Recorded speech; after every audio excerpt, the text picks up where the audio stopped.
ሰላም ጤና ይስጥልኝ የተከበራችሁ ተመልካቾቻችን እንደምን አላችሁ? ይህ በዋልታ ቴሌቪዥን ዘወትር በዚህ ሰዓት ወደ እናንተ የሚደርሰው ፊት ለፊት የተሰኘው ፕሮግራማችን ነው። በዚህ ፕሮግራም እንደተለመደው ሁሉ የተለያዩ እንግዶችን እዚህ ስቱዲዮ እየጋበዝን በሀገራዊ ጉዳዮች ዙሪያ ቆይታ እንደምናደርግ ይታወሳል። በዛሬው ፕሮግራማችንም አቶ ሞገስ ባልቻ በጠቅላይ ሚኒስትር ጽሕፈት ቤት የዲሞክራሲ ስርዓት ግንባታ ዘርፍ ኃላፊ ሚኒስትር ናቸው። እንግዲህ እንኳን ደህና መጡ። እንኳን ሰላም ቆይ ተመስገን። እንደ መግቢያ አሁን በተለይም ከምርጫ ጋር ተያይዞ በየቦታው የተለያዩ ሀሳቦች የሚሰነዘሩበት ወቅት ነው። ከኮሮና ጋር ተያይዞም ደግሞ በጣም በትኩረት እየተሰራበት ያለበት ሁኔታ ነው ያለው። በተቃራኒው ደግሞ የደቡብ ክልል ላይ ደግሞ ከኮሮናም ከምርጫም በላይ የመዋቅር ጥያቄ በስፋት የሚስተናገድበት ሁኔታ አለ ይባላልና ምንድናቸው መነሻዎቹ ለነዛ እንደዚህ የመዋቅር ጥያቄ ከበሽታም ከምርጫም በላይ በስፋት እንዲነሳ ያደረገው ነገር ይባላል? ከዛ አንፃር እስኪ መግቢያ እሱን እናንሳና ወደ ሌሎቹ ጉዳዮች እንገባለን። አሁን ለኢትዮጵያ ትልቁ አሳሳቢው ጉዳይ ከኮሮና ቫይረስ ጋር ተያይዞ ያለው ዓለም አቀፍ ወረርሽኝ ነው። ከየትኞቹም አጀንዳዎች ሁሉም ኢትዮጵያውያን በዚህ ጉዳይ ላይ በዛ አጀንዳ ላይ ግልጽ ሆኖ የጋራ አቋም ይዞ ይሄንን ጠላት ይሄንን ወረርሽኝ መመከት ነው። ሌሎች ሁሉ ፖለቲካዊ ጉዳዮች ናቸው፣ ዲሞክራሲያዊ የሆኑ ጉዳዮች ናቸው። እነሱ ከዜጎች ህልውና ከሀገር ህልውና የሚቀድሙበት ምክንያት አይኖርም። አሁን ፈተና ሆኖ በሀገራችንም በዓለም ላይም እያደረሰ ያለውን ጉዳትና አስከፊ ገጽታ ሁሉም ህዝብ ስለሚገነዘበው በትልቁ አጽንኦት ሰጥተን ማየት መቻል ያለብን ጉዳይ ቢኖር ይሄ የኮቪድ-19 ጋር ያለው አስጊ ሁኔታ እንዴት እንከላከለው እንዴት እንቆጣጠረው የሚለው ሊያሳስበን ይገባል። እኛም እንደ መንግስት አመራር በተለይም ደግሞ በፓርቲያችን በብልጽግና የቅድሚያ ከሰጠናቸው ጉዳዮች ውስጥ ትልቁ እና አጽንኦት ሰጥተን ርብርብ ያደርግን ያለንበት ካለባቸው ጉዳዮች ውስጥ አንዱ እና አንገብጋቢው ነገር የኮቪድ-19 ጉዳይ ነው። ስለዚህ የኮቪድ-19 አቅም ያላቸው ምን ባሉ የገጸ ምድር ላይ ያለን ህይወት አልበቃን ብሏቸው የተለያየ ወደ ህዋ ጭምር የሚፈላሰፉ ሰዎችን ጭምር አንደበታቸውን የያዘ እጅግራቸውን የያዘ ወረርሽኝ ነው። ስለዚህ ይሄ አቅም ነው ጉልበት ያለው ወረርሽኝ ከመሆኑ ጋር ተያይዞ ይሄንን ለዚህ ቅድሚያ ያለ መስጠት ይሄን ጉዳይ ትቶ ቸል ብሎ ሌሎች ፖለቲካዊ ጉዳዮችን ማጋጋል የአገራዊ ሁኔታን የዜጎችን ህልውና ግምት ውስጥ ያለ ማስገባት ሊያደርገው ስለሚችል እና ነውም በዛ መንገድም ሊታይ የሚችል ከመሆኑ ጋር ተያይዞ በትልቁ የኮቪድ ጉዳይ አሁን ከላይ እስከ ታች ድረስ የሚያሳስቡና ርብርብ የምናደርጋቸው ጉዳዮች ናቸው። ይሄንን አሁን በትልቁ አጽንኦት ሰጥተን እየሰራን ያለ ነው።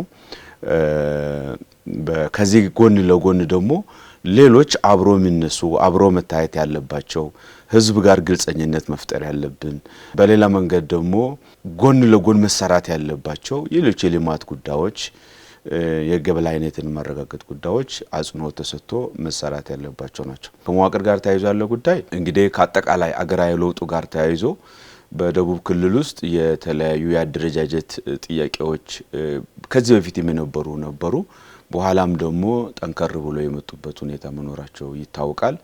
ይሄን በቀድሞው የክልሉን ያስተባበረ የመራ የነበረው ደኢህዴን በራሱ መነሻ አጥንቶ በጥናት ጉዳይ ላይ ሰፋ ያለ የህብረተሰቡ ውይይትን በማድረግ የደረሰበት አለ። እንደማንኛውም ጥናት ደግሞ ህዝቡ ከዚህ አንፃር በአንዳንድ አካባቢዎች ላይ ጥያቄ ያነሱ የበልጥ የራሳችንን በህገ መንግስቱ መንገድ መሄድ መቻል አለበት የሚልም ያነሱበት አግባብ አለ። በዚህ ሂደት ውስጥ በዚህ ሽግግር ውስጥ ያለንና ክቡር ጠቅላይ ሚኒስትራችን ማጠቃላይ ክልሉን የተወጣጡ የህብረተሰብ ክፍሎችን ባወያዩበት ጉዳይ እና በክልሉ ውስጥ በስፋት ተንቀሳቅሶ ህዝቡን በጎበኙበት ከልማት ጋር በተነሱ ጉዳዮች ከህዝቡ ጋር በተወያዩባቸው ጉዳዮችና ከመልካም አስተዳደር ከዲሞክራሲ ጥያቄ ጋር ከሆኑ ጉዳዮች በመወያየቱበት አንዱ ሲነሳ የነበረው ከመዋቅር ጋር እንዳንተም እንደገለጽከው ከመዋቅር ጋር ከአደረጃጀት ጋር ያለው ጉዳዮች ናቸው።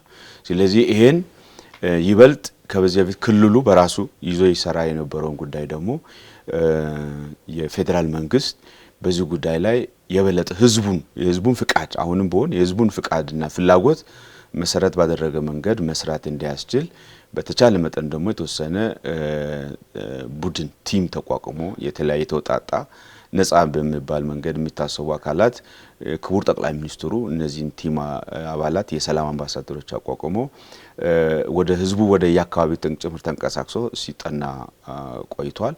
በዚህ ጥናት ላይ መነሻ መረጃው ላይ ደግሞ ህዝቡን አላለቀም። ጥናቱ ገና በሂደት ላይ ያለ ነገር ነው። ይሄ ጎን ለጎን ከስራው ጋር እየተሰራ ያለበት ጥናቱ ምናልባት አላለቀ ሊሆን ይችላል። ግን አሁን እዚህ ጋር አብረው ምናልባት አያይዘው እንዲመልሱት ብዙ ሰው የሚያነሳው ምንድነው ጠቅላይ ሚኒስትሩ በዚህ አመት ካደረጓቸው ጉብኝቶች ከየትኞቹም አካባቢዎች በብዛት ወደ ደቡብ ክልል ሄድ ተንቀሳቅሰዋል። ጉዳዩ ከታየ ከጎበኙ ከህዝብ ቅሬታዎችን ከሰበሰቡ በኋላ በፍጥነት ቶሎ ምላሽ መስጠት ላይ ግን ዳተኝነት አለ በሚል ያነሳሉ። እነዚህ ያነሳናቸው ነገሮች ቶሎ ምላሽ አላገኙም በሚል አሁን የትኩረት አጀንዳም እንዲሆኑ ያደረጋቸው አፋጣኝ ምላሽ ስላልተሰጠ ነው።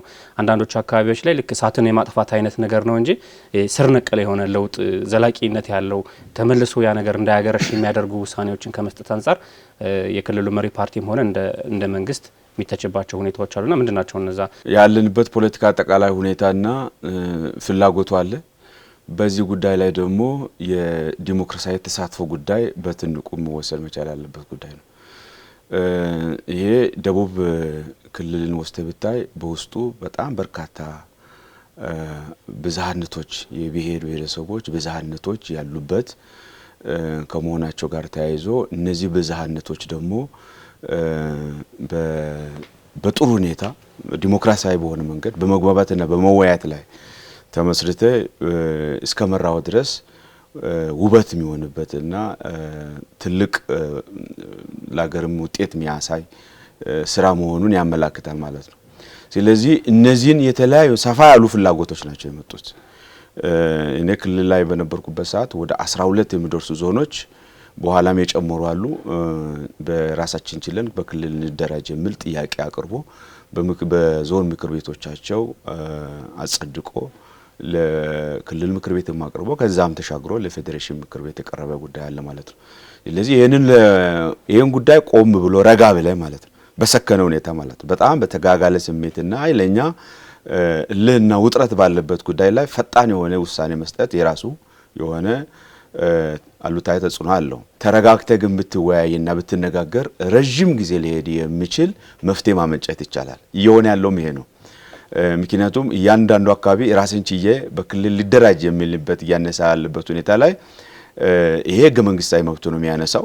ግን ህገ መንግስታዊ መብቱ አጠቃላይ የአገሪቱንም የእድገት እንቅስቃሴ በሚያስቀጥል መንገድ የህዝቡን ዋነኛ መሰረታዊ ጥያቄ የሆኑትን የልማት ጉዳዮች በሚያጠናክር መንገድ መሆን መቻል አለበት። አስተዳደራዊ አደረጃጀቶች የህዝቡን የልማት ማሳለጫ መሳሪያዎች ናቸው እንጂ በራሳቸው ልማት አይደሉም ውጤትም አይደሉም። ነገር ግን ስለዚህ አሁን ተጋግሎ ባለበት የፖለቲካ ሁኔታ ውስጥ ላይ አንደኛ ረጋ ብሎ ሰከን ብሎ እውቀት ላይ ተመስርቶ መረጃ ላይ ተመስርቶ እውነታ ላይ ተመስርቶ መወያየት መነጋገር ህዝቡም ጉዳይ ደግሞ ህዝቡ በተለያየ መንገድ መረጃ ያገኘበት ከመሆኑ ጋር ተያይዞ ይሄንን ቁጭ ብሎ ለማረጋጋት ለማነጋገር ያስችላል ማለት ነው። ክቡር ጠቅላይ ሚኒስትራችንም በክልሉ እንደገለጽከው የክልሉ ህዝብን በጣም በትልቁ አክብሮት የሰጧቸውና በአደባባይ ሞቶ ድጋፋቸውን የሰጡበት አለ። ክቡር ጠቅላይ ሚኒስትሩም ደግሞ ባደረጓቸው ውይይቶችና መድረኮችም ከህዝቡ ጋር አብሮ ተነጋግረን ረጋ ብለን ብንወያይ ብንመካከር ትልቅ ስራ መስራት እንችላለን ብሎ ያቀርቡ ከመሆናቸው ጋር ተያይዞ ስለዚህ ይሄ ጉዳይ ዘላቂ መፍትሄ ሊያመጣ በሚችል መንገድ እንዴት እንመልሰው ነው እንጂ ከጊዜ አንፃር ከአጣዳፊነት አንፃር ብለን ወስተን አጭር ውሳኔ በመወሰን መልሶ ነገም ተመልሶ ጥያቄ በመፈጠር መንገድ ማየቱ ብዙ አዋጭ አይሆንም ማለት ነው። ስለዚህ ለዚህ ጊዜ እየወሰደ ያለበት ሁኔታ አለ። ይሄን ያረግን ባለንበት ሁኔታ ደግሞ እንደምታውቀው ኢትዮጵያ መሰረተ ሰፊ የሆነ የለውጥ እንቅስቃሴ ውስጥ ገብታ ነው ያለችው። ይሄን መሰረተ ሰፊ የሆነ የለውጥ እንቅስቃሴ ውስጥ በመናራምድበት ሰዓት ሁሉም ደግሞ ቅቡል ሆኖ በአንድ ልብ ተነሳስቶ ሄዷል የምትሉ አይደለም የሚያደናቅፍ ኃይልም ይኖራል ማለት ነው በዚሁ ልክ ማለት ነው ስለዚህ ያንን ኡነታ ለማስጨበጥና ለማስረገጥ ስትል ጊዜ መውሰድ ግድ የሚልበት ሁኔታ አለ ሶ ይሄን ያደረግን ባለንበት ሁኔታ ነው አሁን ደግሞ ኮቪድ የመጣው ማለት ነው ስለዚህ ቅድም እንደገለጽኩት ለኢትዮጵያ ለመንግስትም ከየትኞቹም አጀንዳዎች ህዝቡም በእናንተ ሚዲያ በተለያዩ ሚዲያ ሲገልጽ እንደነበረው አሁን ለኛ አንገብጋቢ ጉዳያችን የኮሮና ወረርሽንን በህብረት ቆመን ታግለን ማሸነፍ ሌሎች ያላለቁ ጉዳዮችን ደግሞ ከዛ በኋላ ያያየን ያስተካክለን ሄዳለን ነው ስለዚህ በዚህ ሂደት ውስጥ ያለ መሆኑን መልካም ነው ምናልባት ለነዚህ መዋቅራዊ ጥያቄዎች መነሻቸው ተብሎ በብዛት የሚገለጸው ነገር አንደኛ የደቡብ ክልል እንደሚታወቀው የብሔር ብሔረሰቦች ብዝሃነት ብቻ አይደለም ያለው ሰፊ የሆነ ሀብት ያለበት ክልል ነው የተፈጥሮ ሀብቱ የተሟላ ነው ብዙ ነገሮችን ማምረት ያስችላል ነገር ግን እንዳለው ሰፊ የተፈጥሮ ሀብት የመሰረተ ልማት ያልተሟላለት ክልል ነው በሚል ይገለጻል በዚህ ምክንያት ፍትሃዊ የሀብት ክፍፍል ባለመኖሩ በተለይም ደግሞ ዋና የሚባሉ ስራዎች በደቡብ ማዕከላዊ ዞን ላይ ብቻ ትኩረት ያደረጉ በመሆናቸው ሌሎችንም ዞኖች ሌሎችንም ወረዳዎች ያማከሉ ስላልሆኑ ነው እንደ ጥያቄዎች እንጂ የደቡብ ህዝብ በጋራ የመኖርን ጠልቶ አይደለም ፍትሃዊ ሀብት ክፍፍል ሲጠፋ መልካም አስተዳደር ሲጠፋ ሁሉም የየራሱን ክልል እንዲኖረው አይነት ጥያቄዎች ይነሳሉ በሚል ይገለጻልና እነዚህ ልክ ናቸው ወይ ፍትሃዊ ሀብት ክፍፍል ላይ የመሰረተ ልማት ማሟላት ላይ ክፍተቶች የሉም በጣም ጥሩ ሀሳብ ነው ያነሳው ተመስገን አንዱ ክልሉ ባስጠናው ጥናት አንኳር ሁሉን ሊያግባባ የሚችል ኢቭን የማዕከላዊ ዞኖቹንም ራቅ ያሉ ዞኖችንም ሊያግባባ የሚችል መንገድ ዲጋውት አርጎ ያመጣው ጥናቱ አንዱ ከኢፍታውነት ጋር ተያይዞ ያለው ጉዳይ ነው ኢፍታውነት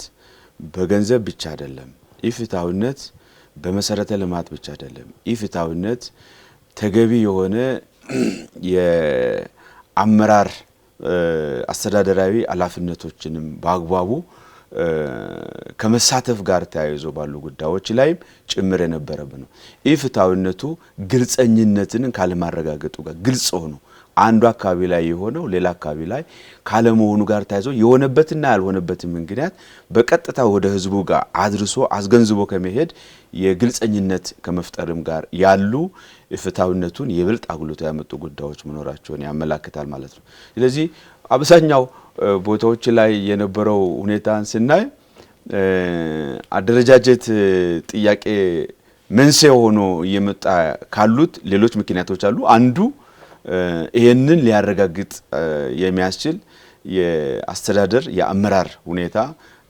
ባለመረጋገጡ ነው ወደዚህ አይነት ነገር እየሄድን ያለ ነው የሚል ሁኔታ አለው ማለት ነው ይሄ በርግጥ የደቡብ ክልል ችግር ይሆናል ብዬ አላስብም ደቡብ ውስጥም ራሱ አንዱ ክልል ውስጥ ካንዱ ዞን ከወረዳ ሲተድ ይሄ ያለ ይሄ በጣም በቀጣይነትም በኢትዮጵያ ውስጥ ትልቅ የቤት ስራ ሊሆን የሚችልና በዚህ ጉዳይ ላይ አጽንኦት ሰጥቶ መስራትን የሚጠይቅ ጉዳይ ይሆናል ማለት ነው ሶ ከዚህ ጋር ታይዞ እንደገለጽከው በደቡብ ክልል ውስጥ ተፈጥሮ የቸረው ትልቅ ሀብት አለ ሪሶርስ አለ ይሄ ትልቅ ጸጋ ነው ይሄንን ትልቅ ጸጋ አስተባብረን ህዝቡ መሬቱ ላይ አካባቢው ላይ ያለውን ሀብት የበለጠ አስተባብረንና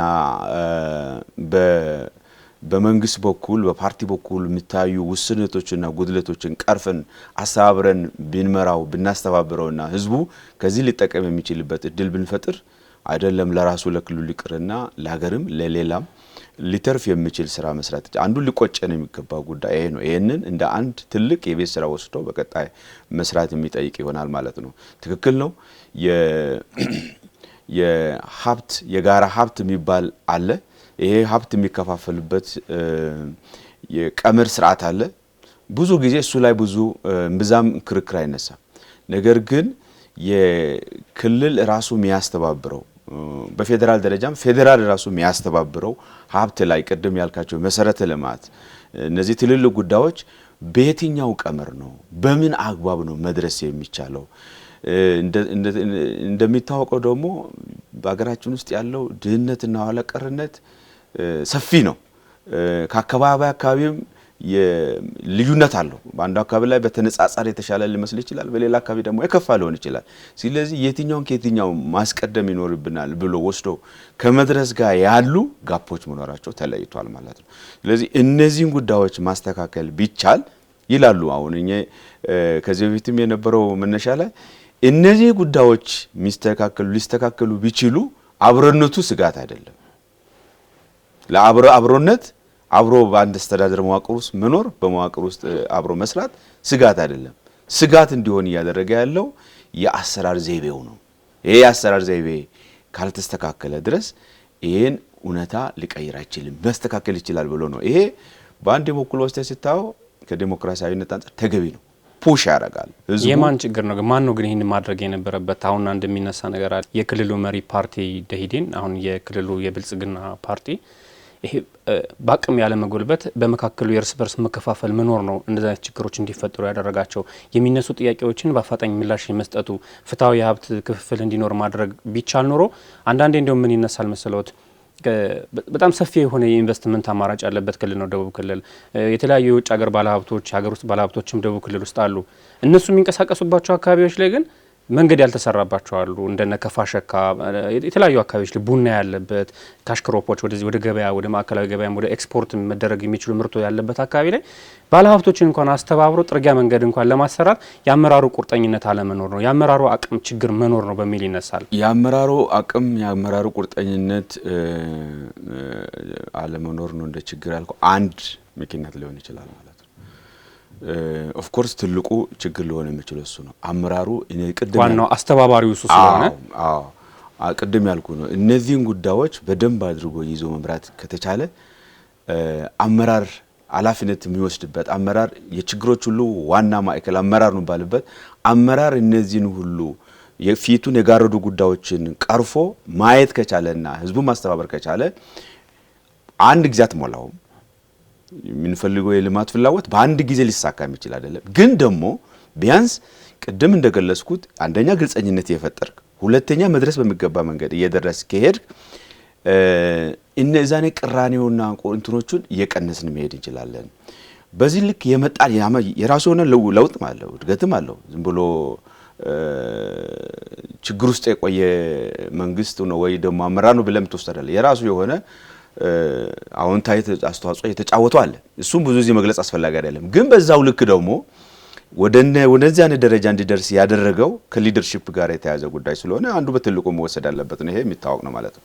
ከመሰረተ ልማት ጋር ተያይዞ ያለው ጉዳይ ላይ እንዳጋጣሚ ሆኖ እኔ የፌዴሬሽን ምክር ቤት አባል ነኝ። ፌዴሬሽን ምክር ቤት አጠቃላይ በፌዴራል መንግስት የሚመሩ መሰረተ ልማቶች መንገድ፣ መብራት፣ ስልክ፣ የዩኒቨርሲቲ ተቋማት፣ ውሃ እንዴት ነው አጠቃላይ በሀገሪቱ አካባቢ ላይ የሚስፋፋው? በየትኛው አሰራር ነው? አስፈጻሚ ተቋማትስ እነዚህን እያንዳንዱ አካባቢ ላይ የሚደርስበት መንገድ ግልጽ የሆነ መስፈርት አለው ወይ? ግልጽ የሆነ ቀመር አለው ወይ? ያ ጥቅል የሆነ በገንዘብ ሚኒስቴር ከሚዘጋጀው በጀት ለየክልሎቹ ከሚከፋፈሉ ፌዴሬሽን ምክር ቤት ከሚያዘጋጀው ቀመር ባለፈ ሌሎች መሰረተ ልማቶች ተደራሽነታቸው ምንድነው ብለን ስናይ መሰረታዊ ችግር መኖሩን ነው የታየው ማለት ነው። ስለዚህ በክልሉ ምዕራባዊ ዞኖች ላይ ደቡባዊ ዞኖች ላይ መሰረተ ልማቶች አለመስፋፋት የክልሉ ብቻ ሳይሆን በእርግጥ ክልሉ እነዚህን ጉዳዮች ታግሎ ሞግቶ መረጃ ይዞ ማስተካከሉ እንደተጠበቀ ሆኖ የሀገርም ችግር እንደሆነ ተወስዷል ማለት ነው። ይሄ ችግር አንድ ክልል ላይ ብቻ ልፍታ ብለን በመሳት እንደ ሀገር አቀፍ በሀገር ደረጃም ጭምር ወስደ መፍታት ያለብን ነገሮች የቤት ስራዎች እንዳሉን ግን እንደ ፓርቲ ሲወያይ ጉባኤዎች የክልል ጉባኤዎች ሲካሄዱም መስራት ያለብኝ ብሎ በእቅድ የሚያስቀምጣቸው በአመቱ ውስጥ ማለት ነው።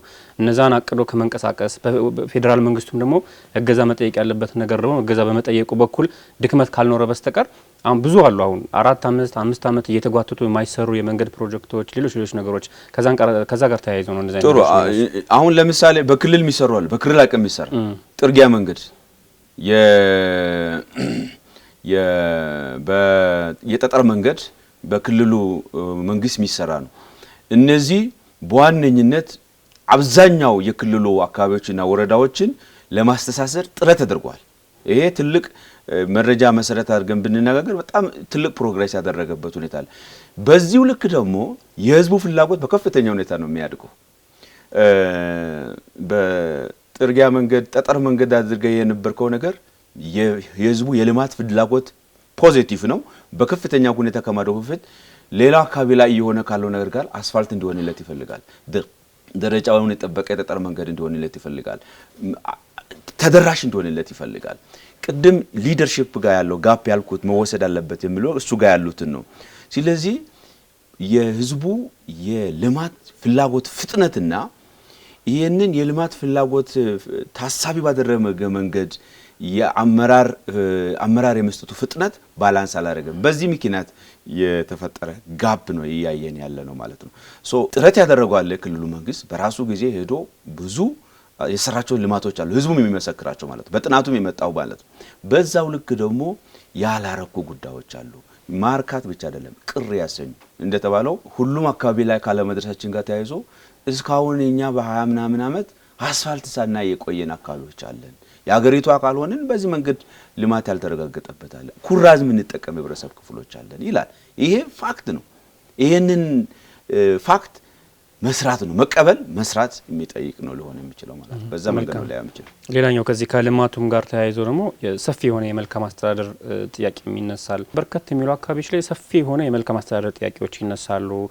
ቴፒን ለምሳሌ መውሰድ እንችላለን። የሚነሱ ጥያቄዎችን ቶሎ እሳት ለማብረድ አይነት ነገር ሳይሆን ዘላቂ የሆነ መፍትሄ ከማስቀመጥ አንጻርስ ምን አይነት ስራዎች እየተሰሩ ናቸው? ጥሩ። እኔ እንግዲህ አሁን ከዛ ከሰራውት አጭር ጊዜ ከሰራውት አንጻር ነው ከመረጃ አንጻር የምትጠይቀኛለው። ባለቤቶቹ አሁን በክልሉ ያሉ አመራሮች ያው ቆየት ያለም ጉዳይ ስለሆነ ስለሆኑ ስለሰጡ የሚችሉበት እድል ይኖራል። ግን ከኔ አንጻር የመልካም አስተዳደር ችግር በዋነኝነት እንደ ችግር አድርጌ ሊወስድ የሚችለው አንዱ የፖለቲካዊ አንድምታም አለው በአንድ በኩል፣ በሁለተኛ መንገድ ደግሞ ቅድም ያልኩት የሊደርሺፑ ጋር ተያይዞ የሚስተዋል ጉዳይ አለ። በሶስተኛ መንገድ ደግሞ የውስንነት የአቅም ውስንነት የሀብት ውስንነት እና ፍላጎቱና አቅርቦቱ ያለ መጣጣም፣ እነዚህ ጉዳዮች በሶስት ወስቶ ማየት የሚቻልበት እድል ሊኖር ይችላል።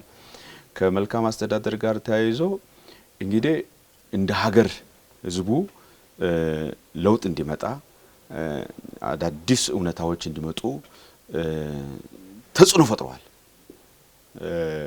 በነበረው በተፋዘዘው የፖለቲካ ሁኔታና የአመራር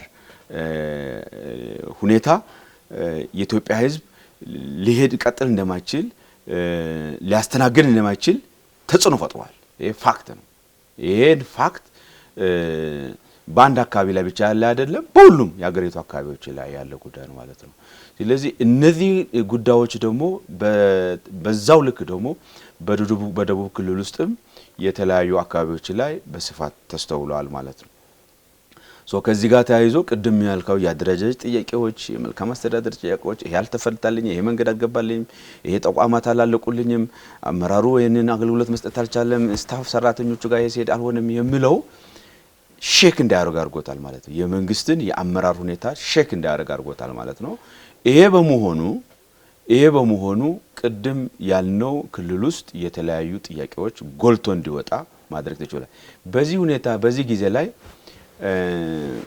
በጣም ቅድም እንዳልኩ ሰከን ብሎ አይቶ መመለስ አንደኛ የነበረን የአመራርና የአስተዳደር ሁኔታን ቆም ብለ ፈትሽ አይተ ማስተካከል ይጠይቃል ማለት ነው። ይሄ ዝም ብለ ባጭር ቢሮ ላይ ሆነ በመወሰን መልሶ ብቻ ጉዳይ አይደለም። አሰራሮችን ፈትሸን ማስተካከል የሚጠይቅ ጉዳይ ነው ማለት ነው። ህዝቡን በስፋት በዚህ ጉዳይ ላይ ማሳተፍ የሚጠይቅ ጉዳይ ነው ማለት ነው።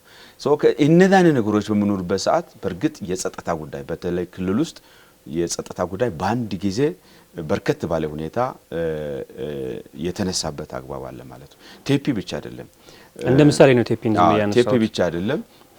በክልሉ የተለያዩ አካባቢዎች ጋር በርካታ በተለይ አደረጃጀቱን መነሻ ያደረገ እንቅስቃሴዎች ተፈጥሮ ነበር። ከዚህ ጋር ተያይዞ መደበኛ ያልሆነ መዋቅሩም በዚህ መንገድ ተደራጅቶ በአመጽ በሚመስል መንገድ ቻሌንጅ ያደረገበት ሁኔታ ነው ያለው። የመንግስት የጸጥታ መዋቅሩም እነዚህን ጉዳዮች ተከታትሎ መልክ ለማሳስ ጋር ተያይዞ ከፖለቲካ ብልሽቱ የመጣው ጉዳይ ጋር አያይዞ ቻሌንጅ የሆነበት ሁኔታ ነው ያለው። ይሄ የሆነ በኋላ የመልካም አስተዳደሩ ጉዳይ ወደ የጸጥታ የሴኩሪቲ ጉዳይ የሆነ ሴኩሪቲው እንደውም ደግሞ የህዝቡን ሰላማዊ እንቅስቃሴ ዜግነት የዜጎች እንቅስቃሴን በመገደቡ ምክንያት በክልል ውስጥ የአስቸኳይ ጊዜ አዋጅ ወይንም ደግሞ ኮማንድ ፖስት ታውጆ የህብረተሰቡን ደህንነትና ሰላም የመጠበቅ ስራ ሲሰራ ቆየበታል። እነዚህን ጉዳዮች አሁን በብልጽግና ፓርቲም የፌደራል መንግስትም ደግፎት ክልሉም በዚህ መንገድ አሁን ያያለው እንዴት ዘላቂ መፍትሄ እናበጅለት ከመዋቅር አንፃር ከልማት አንፃር ከዲሞክራሲ ስርዓት ግንባታ አንፃር እንዴት ዘላቂ መፍትሄ እናበጅለት ፓርቲው የገዢው ፓርቲው የሆነ ብልጽግና ፓርቲስ የነበሩት እጸጾች ምንድናቸው ጉድለቶች ምንድናቸው እነዚህን ጉዳይ ለቅሞ የማስተካከል ዘን ህዝቡን መልሶ ሰርቶ የመካስ ስራ ተጀምሯል ግን ተጠናክሮ መቀጠል ያለበት ተግባር አድርጌ ወስዶ መልካም ነው።